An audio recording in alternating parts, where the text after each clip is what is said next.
Welcome to vlog number 13. I'm continually looking for ways to improve the quality of my products and make them more efficient to produce.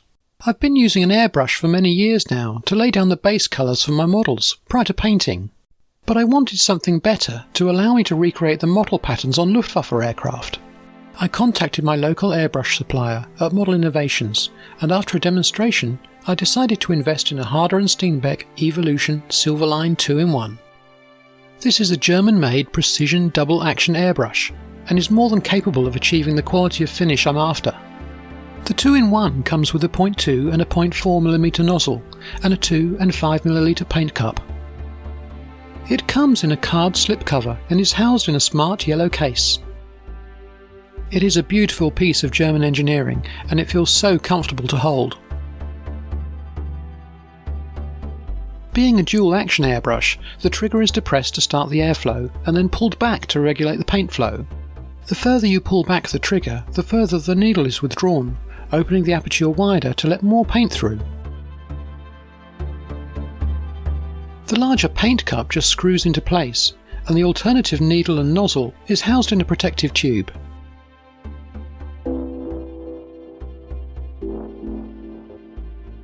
It all comes with a pretty comprehensive manual to get you started.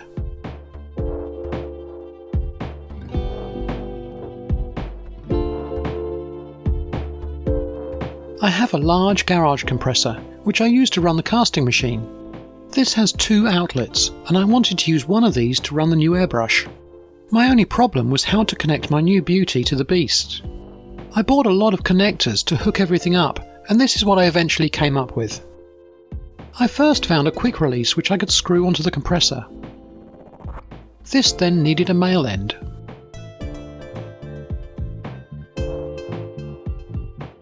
Next I added a pressure regulator and moisture trap.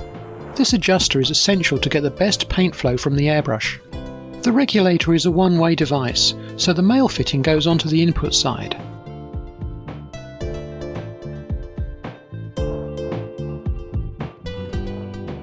Next I have another quick release, which screws into the output side of the regulator.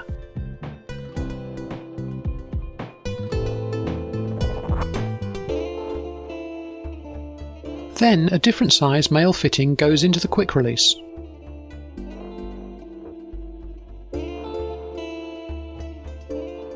A step-down adapter is then screwed on. Now I can add the airbrush hose. These are a fairly standard size.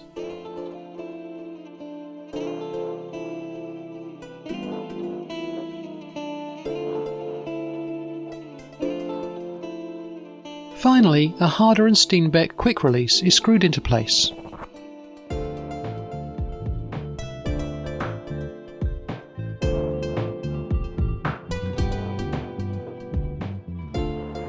Before running paint, I installed PTFE tape to all the connections to eliminate any air leaks. And this is how the compressor end looks now. I'll put links in the description for all the parts I used. Now the airbrush can be connected to the system and ready for my first spray job. I also bought an airbrush cleaning pot, which doubles as an airbrush holder.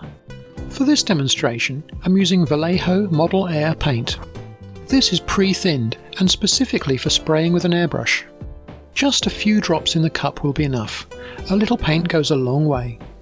I begin by depressing the trigger to get the air flowing, and then pull the trigger back to start the paint. The further the trigger is pulled back, the more paint comes out. With a bit of practice, you can get quite fine lines.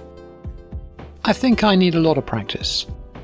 I know the airbrush is more than capable, I just have to be patient.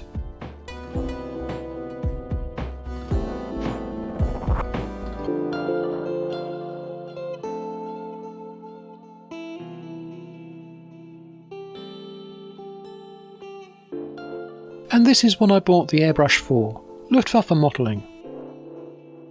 This is my first attempt, and I reckon the end result is pretty good. I still have a lot to learn, but I'm now confident I can do these Luftwaffe aircraft justice.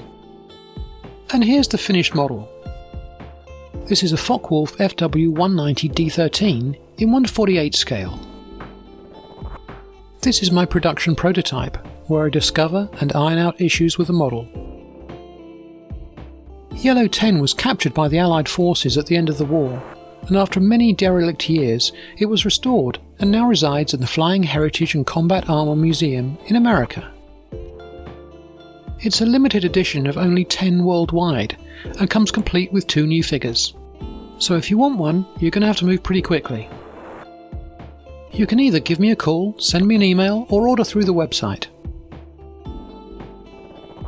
All in all, I'm really happy with the way this has turned out. Now, on to my next releases. January the 1st, 2020 marks the 75th anniversary of Operation Bodenplate.